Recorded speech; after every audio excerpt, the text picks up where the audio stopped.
rather rare in the Israeli Knesset. But it's also very much reflective of where Israelis are, not just Netanyahu. Right. There were some people who would have also voted for, but even out of politics, chose not to vote for it. It's how you handle it. What you do is you turn it on its head.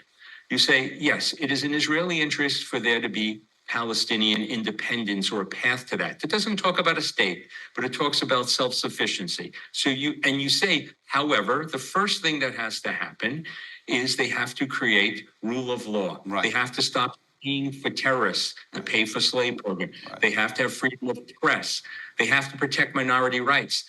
People, you have these things where it says queers for Palestine, and they have no idea that if you were gay in the territories, you could be in feces up to your neck or dead. The only happy gay people in the region are in Tel Aviv. Right.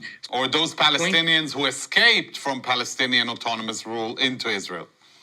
Exactly. So, the point here is to create the circumstances that the Palestinians have to say no, no, no, no, no.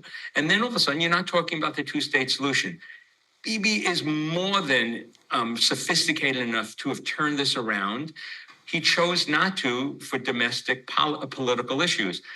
Don't get into a fighting match with the President of the United States now over something like this where you can deflect it. Right. There are many ways, whether it's humanitarian aid, that you can deal with it. And that's what you need to do. You need to buy time to do what you need to do in the South and then maybe in the North. So, Eric, not deflecting it the way you propose, kind of sounds like it's a play in Israeli internal politics. Kind of more than the prime minister and his people are speaking to the international community, they're speaking to their own public at home. That's correct. So they're in political season. You just had Benny Gantz go against these wishes and go to the United States, the UK. Bibi, really could have, if he wasn't in domestic mode, he could have used that to his advantage. Because the truth is, Benny Gantz and he are on the same page about Rafah. And so it's not like you had somebody from the far left who said, we should walk out or whatever it is. Correct. But pointing out that he was, disobedient of what it was, that was a political consideration. It was a mistake. Hurt Israel in a war effort, in my opinion, and it showed disunity to the United States. And so United States, UK, they pandered to Gantz because they thought that he's going to be more compliant. He just doesn't have Ben-Gvir and Smolders as an anchor. Right. And, it's election mode in the U.S., election mode in Israel, and it doesn't seem to do us any good. Time is almost out, Eric. So I'll ask you a quick question, which I think is quite evident from everything else that we've spoken about. How do you see the future vis-a-vis a potential deal with Saudi Arabia in light of everything that you've already mentioned? So I happen to have, without mentioning specifics, but I've spoken to my Saudi friends recently. They are as nice as ever. You also visited Saudi Arabia not too long ago. Yeah, I was supposed to actually be back there a short time ago, but with the war, I didn't think it was necessarily the best time to go. You don't feel the anti-Semitism you feel in Egypt or Jordan.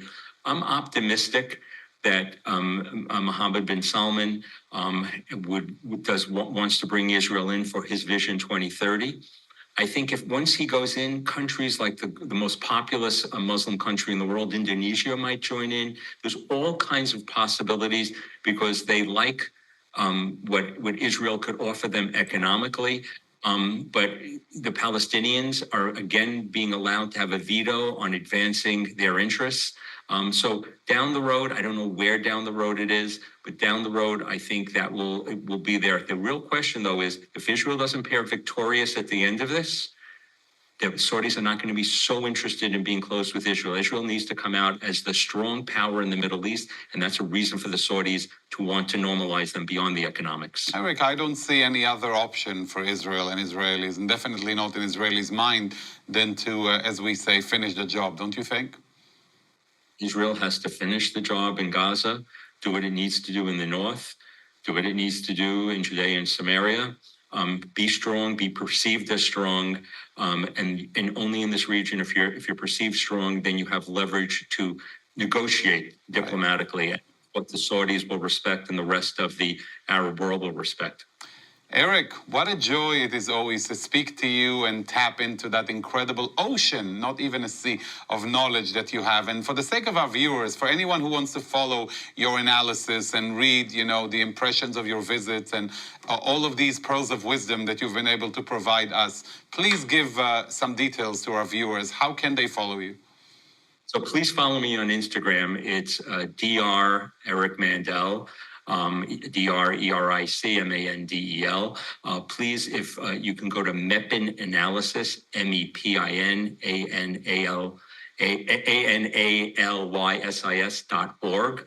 and you can write to me. I will respond to you.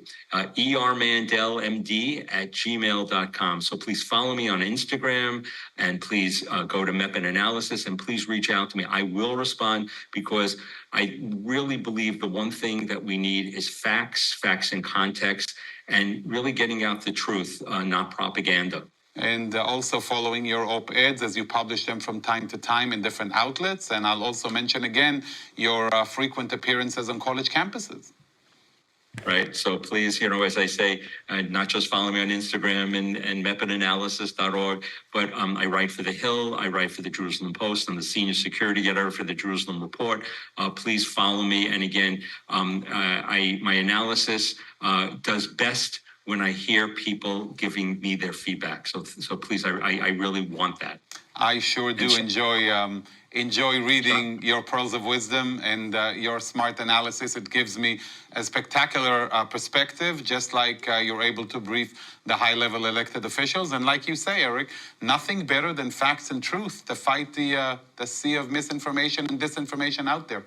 Thank you so much for joining us and for your time. Thank you. As always, what a stimulating conversation with Dr. Eric Mandel. Eric, you've definitely given us so much to think about. I'd like to thank you for all that you do, and we'll keep our eyes and ears open for your timely updates and wise analysis. And to you, our viewers, we will continue to keep you updated as things move forward in Israel. And it's always important to remind and remember, just like Eric said, it's not just about Israel and Hamas. These battles that take place in the Middle East today have great moral, strategic meanings for Israel, the United States, and indeed for the free world and the world entire. May we see better times soon. I'm Shahar Azani, and thank you all for